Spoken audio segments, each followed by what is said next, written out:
یو کتاب پشان تدا چاغه مختلف بابونه لري، کداغه سیاسی زندگی ګوره، کداغه درسی زندگی ګوره، کداغه پیریدی او مریدی ګوره، کداغه جهادي زندگی ګوره، کداغه سادگی ګوره، کداغه د وزارت مذهبي امور عہده چلول ګوره. زما عزتمند پاغه باندې په 1 منټ او 2 منټه کې خبره نه کیږي، خو زما عزتمند زه صرف یو خبره کوم او اجازت غواړم.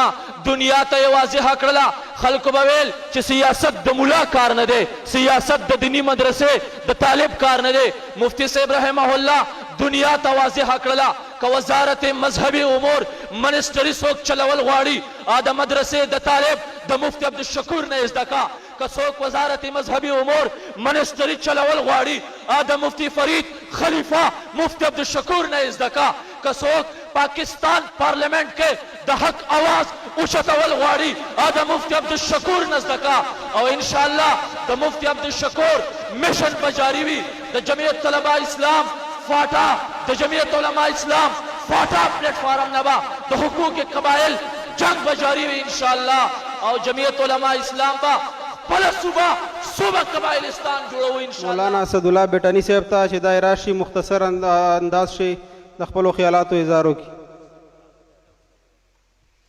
وصلى الله على النبي الأمي وعلى آله وسلم.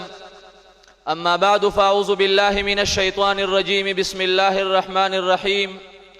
وما محمد إلا رسول قد خلت من قبله الرسل أفإن مات أو قتل انقلبتم على أعقابكم ومن ينقلب على عقبيه فلن يضر الله شيئا.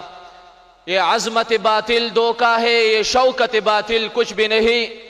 یہ عظمت باطل دھوکا ہے، یہ شوکت باطل کچھ بھی نہیں. مٹی کے کھلونے ہیں سارے، یہ ظلم کے لشکر کچھ بھی نہیں. اللہ سے ڈرنے والوں کو طاقت سے ڈرانا مشکل ہے، اللہ سے ڈرنے والوں کو طاقت سے ڈرانا مشکل ہے. جب خوف خدا ہو دل میں تو یہ کیسر و کسرا کچھ بھی نہیں. اسلام اگر دستور نہیں، قرآن اگر منشور نہیں، پھر افسوس ہے اس تبدیلی پر یہ ملک و ملت کچھ بھی نہیں.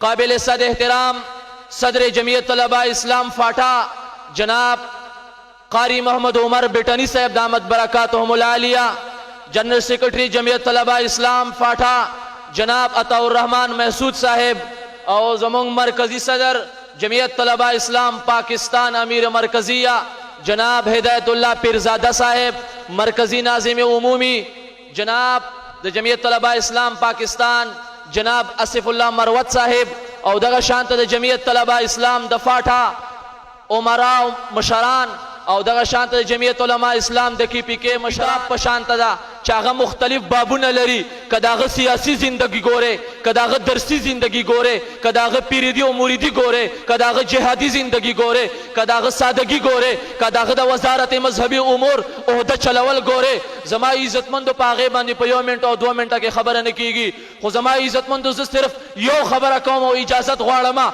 دنیا ته واضح کړله، خلکو به ویل چې سیاست د مولا کار نه دی، سیاست د دینی مدرسې د طالب کار نه دی. مفتی صاحب رحمه الله دنیا ته واضح کړله که وزارت مذهبي امور منسټري څوک چلول غواړي د مدرسې د طالب د مفتی عبدالشکور نه زده کا، که څوک وزارت مذهبي امور منسټري چلول غواړي د مفتی فرید خلیفہ مفتی عبدالشکور نه زده کا، که څوک پاکستان پارلیمنٹ کې د حق آواز اوچتول غواړي د مفتی عبدالشکور نه زده کا. او انشاءالله د مفتی عبدالشکور مشن به جاری وي.